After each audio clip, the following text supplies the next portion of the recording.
Hi, everyone. Thank you so much for joining us. My name is Celeste Wong. I'm one of the features programmers for San Francisco Doc Fest. Couldn't be more excited to be here today in conversation with the amazing filmmakers behind Blood and Guts. We have the three co-directors here, Carly Rubin, Katie Green, and uh, one of the co-directors and also the editor, Tina Grapenthin. So thank you so much for joining us. Welcome. Thanks for having us. Having us. Yeah, I guess it's really cool to see that you have such a collaborative team and approach to the filmmaking.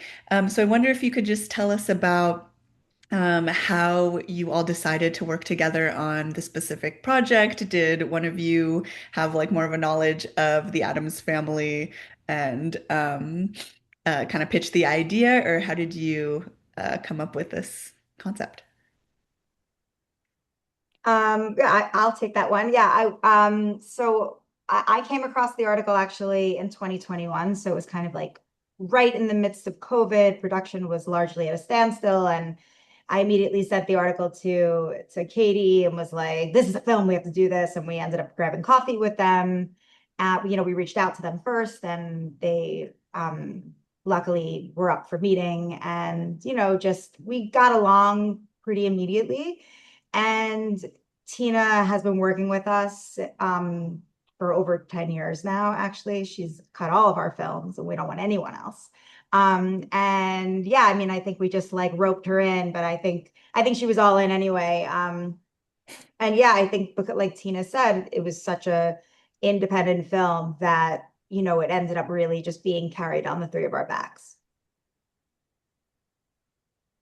Yeah, it definitely has that feel to it, which is so intimate. Can you talk a little bit about like sort of because you're in their home, like speaking to that intimacy, you're capturing their work process, but that's of course like so intermingled with their personal lives because they're a family, and you see them go through different personal things, of course, Zelda in particular.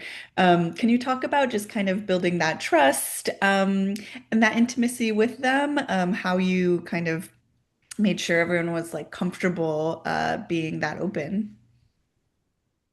Yeah, I can go for it in that one. I think, like Carly said, we really built a kind of great relationship with them straight away. It just felt like we were kind of our filmmaking style was quite similar as well. They tend to sort of not really stick to a tight schedule and they sort of go, roll with the punches kind of thing, and that's very much our kind of style. So I think we sort of were lucky in that we already had that sympathetic kind of relationship, and we were just really open and transparent, and they've always been really cool with us. Like you can see in the film, there's so much of the archive that's, their old family archives over the years. That they felt, we were honored, they felt comfortable sharing with us. So I think it was just really having that transparency, and we'd always sort of say, anything, whenever we film we've filmed a lot of families, a lot of people in different situations, but you always have to say, you know, we're here, and if there's anything you really don't want us to show, then you tell us. And they, for the most part, were just always really open and transparent, and we feel lucky that they felt comfortable. Yeah, I think in a way it also helped that they were so used to filmmaking. I mean, the girls grew up with cameras in their face, so it didn't even feel like anything special. Like it's just what they kind of lived through. So it was easy in that way. Yeah, that was something that was really remarkable to see, especially in the age of like influencer families or a type of on-camera exposure for kids that can sometimes feel a little like icky or like they're not really don't really have the agency in that situation. It was really refreshing to see these situations where the daughters were kind of given a lot of it felt like they had a lot of agency in terms of like what they were comfortable with showing. If they ever decided they don't want to do this anymore, that's their decision. Can you speak a little bit to like how you maybe responded to that element of the story? I mean, I think that was something that was fascinating to us from the beginning, like kind of the idea, not only that it's a family that does it, but that's a family who makes horror movies when the kids are like very little. And I mean, like Zelda said, at some point she wasn't even allowed to watch the film at the festival, even though she was starring in it. It's just like such a fascinating idea that like I think that drew us to it as well. I don't know, give more, but Something that was so refreshing to see in the film, it just felt like such a beautiful love letter to, of course, like DIY filmmaking, really like practical effects, just beautiful, beautiful artistry. Like the combination of something that's so fun and micro budget, but like really intricate and just so impressively done. It's just so refreshing to see like in this day and age. Can you talk a little bit about like what how you hoped or how you wanted sort of like that spirit of indie filmmaking to come through, maybe in the filming of it and then also in the edit? Yeah, I mean, I could speak to the filming for sure. Like, I think, well, first of all, we love that you use the word love letter because that's what it is for us ultimately. Like, Katie and I actually are a little scared of horror films, so we don't even really watch that many of them, which is kind of funny. But I mean, we now have, I mean, obviously we've seen almost all their films and have such an appreciation for horror, and actually find that it's really similar to the documentary world, which is super tight knit and niche and there's a lot of like really powerhouse females in it. So there's so much about horror that we've completely fallen in love with. But yeah, I think we just ultimately saw this as a love letter to independent filmmaking. We are truly independent filmmakers. And, you know, it was just so refreshing to see a family just making films and especially at the time that we found them, which was, like I said, it was COVID.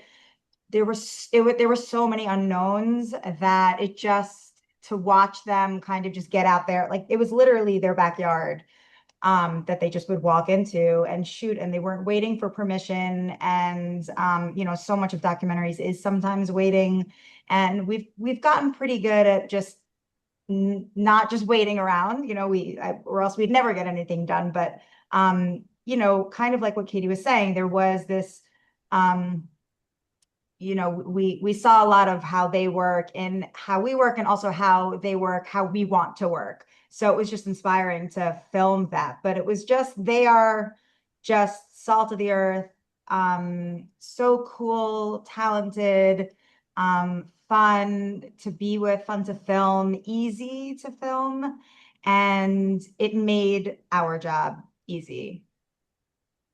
I don't know if you want to talk about the edit, T, with yeah, I mean, I think we were just also like blown away by their creativity. Like it's just seeing them like stumble across a problem and trying to fix it on the spot with just different things. Like, so this is not working. Like now we run by with a branch and see if that looks like a moving car. And then okay, we have to shake the car. Like all these things that they put in. And sometimes I think like we weren't even sure, like, is this really gonna turn out? Like, I mean, obviously we have trust in them and we know their films end up being so beautiful, but in the moment you're like, really, that's gonna work? And I think that was a little bit what I was trying to do in the edit, like kind of we watched them at first and then you're a little bit like, I don't know if that's gonna turn out, and then in the end when you see the finished product you're like, oh wow, they are like just so talented. Totally. Yeah, that totally comes through. It's really fun to watch that creative process on screen and to see how they work together and how they all contribute. And they have specific roles that they play, but they also can just kind of put out an idea of like, how about this shot here? Or, you know, this story beat can change in this way. And I'm curious if, I mean, you t spoke to this a little bit in your response, Carly, and just in how all of you talk about working collaboratively. But I'm curious, like the sort of, if you can go into a little more detail, the dynamics of, you know, you all three co-directed this film. Like, what does that look like actually behind the camera? Was it similar to like their style of just kind of anyone can pitch an idea? Do you sort of divide up the jobs differently? Like, how does it work sort of on the ground? Well, I mean, we all kind of have our different roles. I mean, I do a bit more of the shooting, and Tina did come on some of the shoots, but not all of them, especially in sort of early days of us first going there. I mean, I think it was really, and because with them we never knew what we were filming really. It would be like show up at 9, and then they might be doing this, they might be doing that, they might have something else going on. So it was all very much just roll with the punches of the day. Um, but we tend to, as I said, we've worked together. This is our fourth feature together. So we've kind of all, you get your roles, but I think always keeping the conversation going and those kind of long drives there, the long drives back, talking about the ideas and also talking about it with them as well. Um, I don't know if there's, I don't know, anything more specific that you'd say, Cara, about when we're actually on location. No, not really. I mean,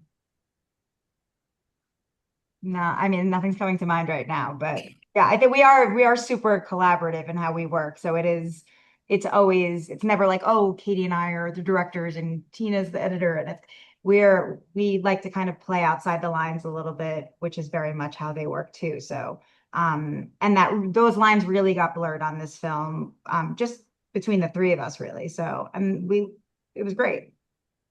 Yeah, that's really awesome to see. I mean, it's not something you necessarily hear about very often in terms of like how films are made, but it's such a I think it comes through in the work, just how collaborative it is and how so aligned that is with this, of course, the story of the Addams family. Um, I'm curious a little bit because I personally didn't know about the Addams family until their festival run with Mother of Flies, and they kind of blew up with that. But of course, they had this sort of cult following before then. And now that you've been out with the film to a few festivals and sort of like bringing it out there and maybe talking about it more, what is the sort of what has been the kind of reaction in terms of like audiences that maybe like are big fans of them already, or ones that are just like discovering them through your film? What has that been like? Yeah, I think this one is a really fun one because we have been like at pure doc festivals with this one and mixed ones, of course, but also at horror film festivals, which we hadn't really done before. So it varies. Like at the horror film festival, everybody knows Toby because she's also an actress, so she acts in a lot of films. So you walk with Toby and it's like Toby, Toby, and like it's like really you're like with a celebrity and everybody like you cannot walk 100 meters without anybody. Can I have a photo and let me buy you a coffee? It's like so they are well known. And then in the doc world, I think we had a bunch of people come up like, we love the film, and now I want to watch everything they made. I hadn't seen anything, so it's like very mixed, and that's fun. And I think as well, like we were saying, the sort of Carly and I are a bit scared of horror films. Tina loves them, but and we've come from this very like dark world, and I think there is this, especially with the way that they work. I think there is this similarity as well. So I think people in the documentary world, I think, can really appreciate this style of filmmaking and getting to see behind the scenes. And I think that's always really the thing that everyone's really responded well to is kind of like what you're saying, those kind of seeing them not even make mistakes, but like try out different ideas and see what works and what doesn't work. And I think that is very relatable for all kind of, not just filmmaking, like just life and art. I think also to add on, like I think you're often, especially with the documentary, your film is only as good as your subjects, and they are like we just fell in love with them, and I think even I think I hope it translates, and people feel that when they're watching it, but even just the way that they parent, just showing us an entirely different way that you could parent in the world. That it doesn't need to be so structured and rigid, and I mean their daughters are a testament to that because they're both these incredibly bright, smart, lovely young women who are doing incredible things on their own, and that's just because they were raised in such a welcoming, open home. And I think, I mean, yeah, I just think we love them. And I think you don't necessarily need to be a horror fan or know of their films. I think you just, when Toby talks about like Lulu leaving home and like gobbling up life, like what a beautiful way to look at that, as opposed to like the understandable way of, being an empty nester and like letting go of your baby, and which is so universal, but also like, to just be able to let them go. It's just such a, she kind of twists life, like, these different kind of moments in life, on its head for me anyway. So, I just love that and found that so refreshing about her, all of them. Yeah, absolutely. So beautifully put. That's something that really, really comes through in the film. And then finally, I wanted to ask, you know, we mentioned this film is such a, it does have that love letter feeling. I really came away feeling that. I came away feeling very inspired, as someone who works in the, on the film festival side, but always wanting to support independent filmmakers, like truly independent filmmaking, which was what you all do and what they do. And it was really, really interesting to see John and Toby like struggle with become or getting more attention, getting other opportunities where they have to make those decisions of having less creative control, but more resources. And that's something that I think so many filmmakers can, I'm sure, relate to and feel conflicted about. I wonder if there's any sort of like takeaways that you all came away with or that you hope the audience comes away with, just in terms of for any filmmakers who are watching or just creative people in general. I mean, I think a lot of it is kind of very self-explanatory in terms of just, going for it. And I think one of the things that Carly and I think the first bit of advice Carly and I got when we were first trying to make a film together was like, just go film, just go do it.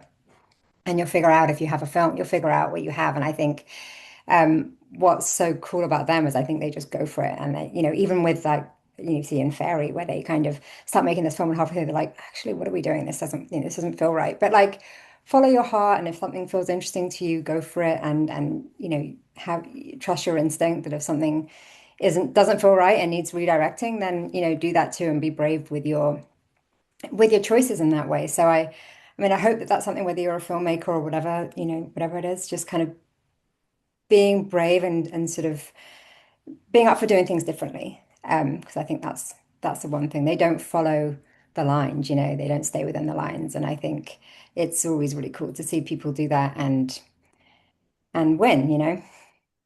So I think that's Not a great being takeaway. able, sorry, but not be afraid to fail too. Like the fact that, because it's so common, and I think it's just part of the process, and the fact that they like, oh, well, if we fail on this, then it leads us to this whole other project that is what we should have been doing in the first place. And like, it's just a whole different way to look at it. And the fact that they were so open about wanting to show that, I think is a really good lesson.